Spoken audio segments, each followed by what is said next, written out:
A rope of negligible mass. A rope of negligible mass wound round on a hollow cylinder of mass 3 kg and radius 40 centimeter.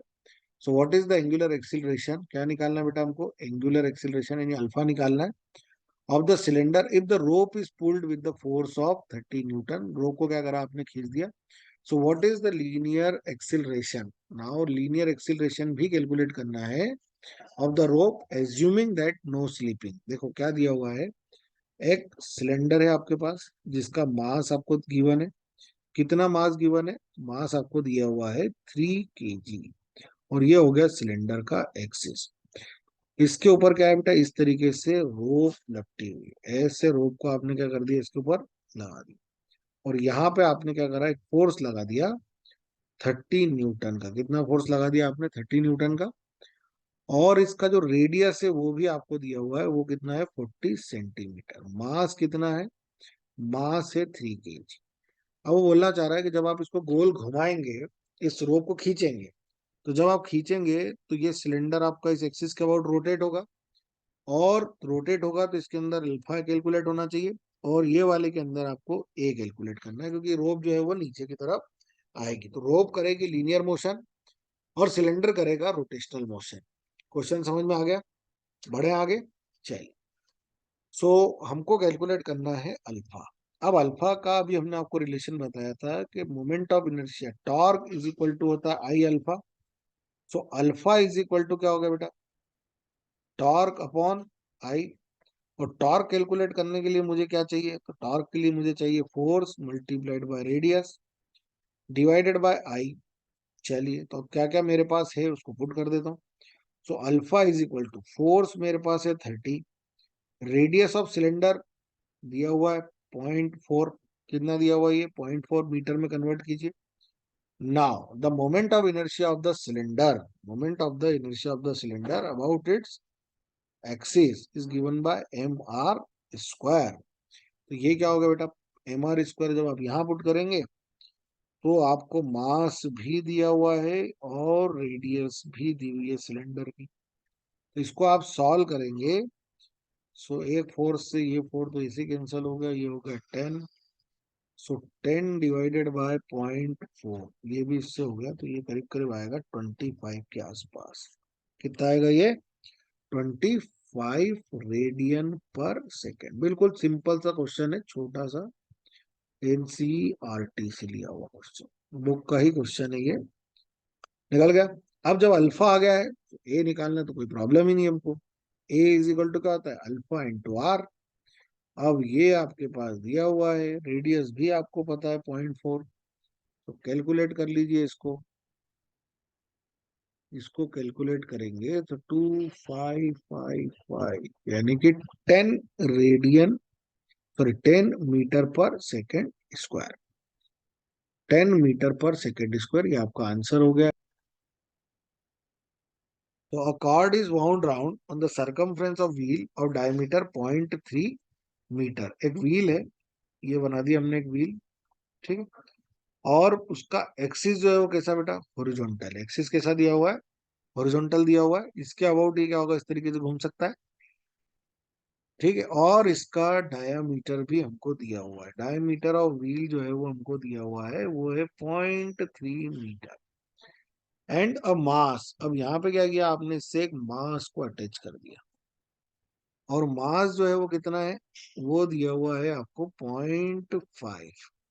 वो आपको क्या दिया हुआ? 0.5 दिया हुआ है. और यहाँ से यहाँ तक जब वो फ्री फॉल होता है, नीचे की तरफ गिरता है, तो 1.5 मीटर ट्रेवल करता है. और इस टाइम को कवर करने, इस डिस्टेंस को कवर करने में उसको 4 सेकेंड्स लगते हैं. कितने सेकेंड्स लगते हैं? 4 सेकेंड्स लगते हैं. ठीक है. इस क्वेश्चन का डायग्राम समझ में आ गया?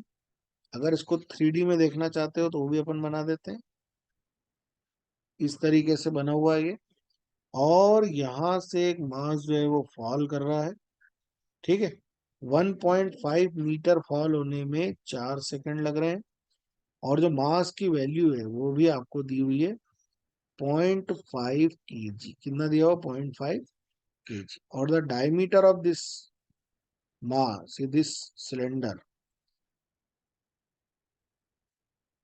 वो भी आपको दिया हुआ है, वो करीब करीब है आपके पास 0.3 मीटर। क्वेश्चन समझ में आ गया? क्वेश्चन क्लियर हो गया बेटे? हमको निकालना है moment of inertia of the wheel, जो व्हील है इसका मोमेंट ऑफ इनर्शिया निकालना। देखिए क्या हो रहा है, मास जो है वो डाउनवर्ड मोशन कर रहा है। तो डाउनवर्ड मोशन कर रहा है तो हम यहाँ पर एक इक्वेशन लगाते हैं, वो भी कहाँ से, रेस्ट से। कहाँ से कर रहा है वो, रेस्ट से। So S is equal to u t plus half of a t square. So u क्या है आपका, जीरो है। यू क्या है, जीरो है।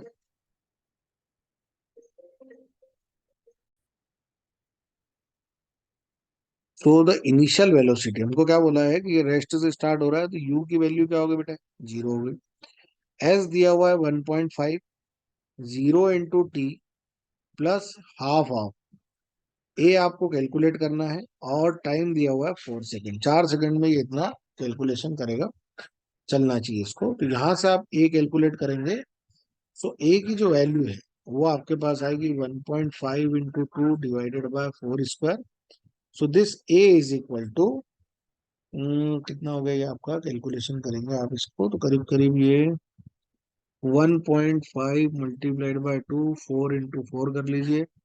कैलकुलेशन कीजिए इसको, यहाँ से इसको हटाइए, ये हो गया आपका 3, ये हो गया। आपको थोड़ा सा फास्ट होना पड़ेगा, ये तो मैं आराम से करता हूँ, आपको थोड़ी सी कैलकुलेशन अपनी फास्ट करनी होगी।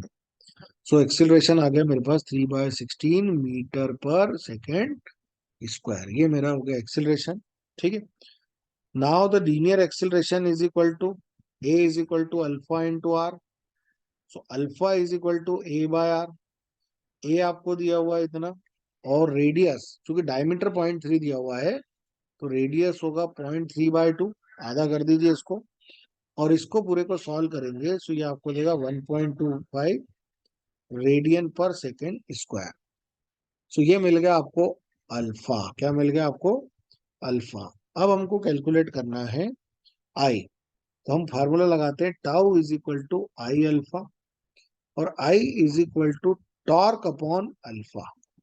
और टॉर्क होता है बेटा फोर्स मल्टीप्लाइड बाय डिस्टेंस।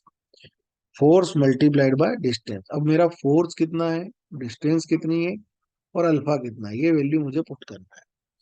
तो जो फोर्स है वो किससे कैलकुलेट होगा, तो वो दिया हुआ आपको केजी में, तो वो एम जी के बराबर होगा।